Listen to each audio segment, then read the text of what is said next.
So I just had a conversation with AI, and most of it I already knew. I just wanted to see what AI knew about it. But I asked AI, I said, why does somebody change their personality uh, depending on where they're at? And then she gave me a response. They're called code shifting, and they learned that word. They learned that in sociology, in a sociology class. But the code shifting, I went on to ask her, I said, well, if somebody's living in code shifting all the time, isn't that messing with their mind, their soul, cognitive dissonance? Doesn't that create an attack on their soul? I'll add the response, the conversation below. But yeah, it adds to it big time. So then I went to say, well, what about the higher ups in society? Why do they do it? And then the AI said, it mentioned there's many reasons, control. But then I started thinking, well, churches they give conflicting information to create cognitive dissonance. And I even asked her, I said, when a person's in cognitive dissonance, don't they realize that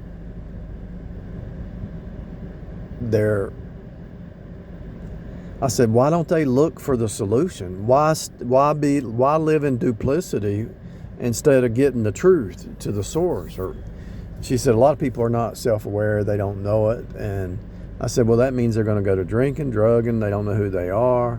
And AI agreed with that. And so I'll put the conversation below, but my point is, it's so obvious that leadership a lot of times is trying to do that, whether it's a church, job, home, whatever. They're trying to create, and even AI said this, they're trying to create instability via emotions, cognitive, anything they can do, cognitive dissonance, so they can be in power over that person. I saw that with the Jezebel spirit so many times, it's not even funny. But anyway, code shifting, cognitive dissonance, identity, the way, how did she say it? Identity, I didn't use the word identity war, but identity, I forget how she said it, but I'll put that at the top on the title. And I said, how common is that? She said it's pretty common because people are trying to change their identity to fit into an environment that they don't. It could be culture related, it could be all kinds of stuff, but they try to fit in where they really don't belong, to be honest with you. That's the deal right there. I said, why would they do that? Why would they try to be something they're not? You know, why would you try to be something you're not? Just be yourself. You know, I don't really grasp the concept. And then I said, well, a lot of people, they're not self-aware enough they need to go to counseling, they need to seek some help and all that. And she said sometimes people do that because they're just trying to fit in, or they're trying to impress somebody or whatever, you know. It's pretty interesting conversation. I'm going to read it myself again. And this goes back to the identity wars, and almost all problems go back to identity. Addiction goes back to an identity issue. ADDI, divided mind. Instead of getting your identity, take the DI and flip it. AD, instead of ADDI, do ADID. It's always an identity issue. That's what's going on. Like this lady, she's not. I've dealt with her so many times. She's not acting like who she really is. She's just changing her personality, and that's not healthy. Yeah, the AI said people code shift just to fit in. Go where you fit in. If you don't fit in anywhere, create your own environment, you know. If you don't fit in, you're kind of like the prophets of old. A lot of people don't fit in because they're like the prophets. They can live out in the woods and because they're not going to code shift and destroy their soul, you know. Code shifting means language shifting or speaking a language that they're not used to speaking or trying to, change their personality, their behavior, whatever. Code switching or code shifting is what they train people to do in the colleges.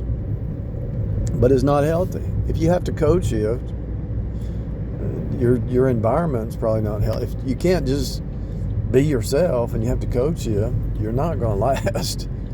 You're not going to last because it messes with your mind. You're going to kind of go crazy.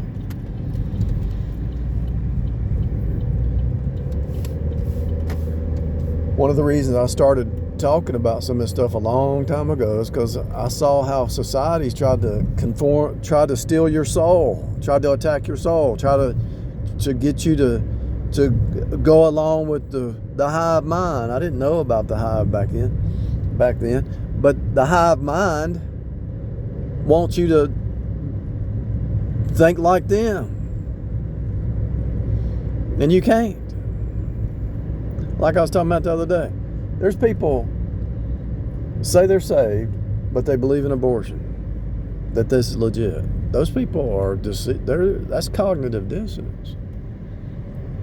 There's people who are saved that believe in Adam and Steve instead of Adam and Eve. Those people are not saved. They're in cognitive dissonance.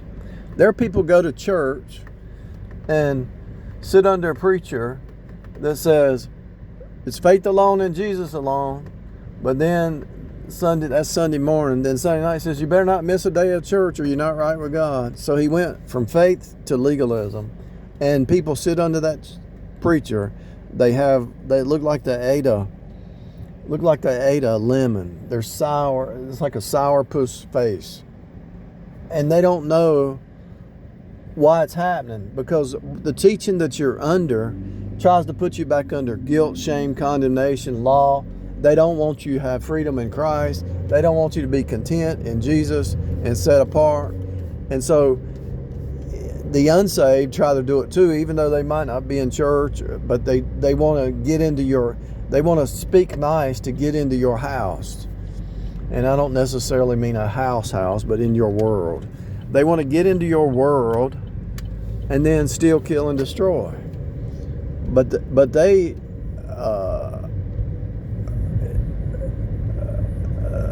destroy themselves. Birds of a feather flock together. You can look at who they hang out with, see who they are, you know. The kind of people they hang out with is the kind of people they are. Period.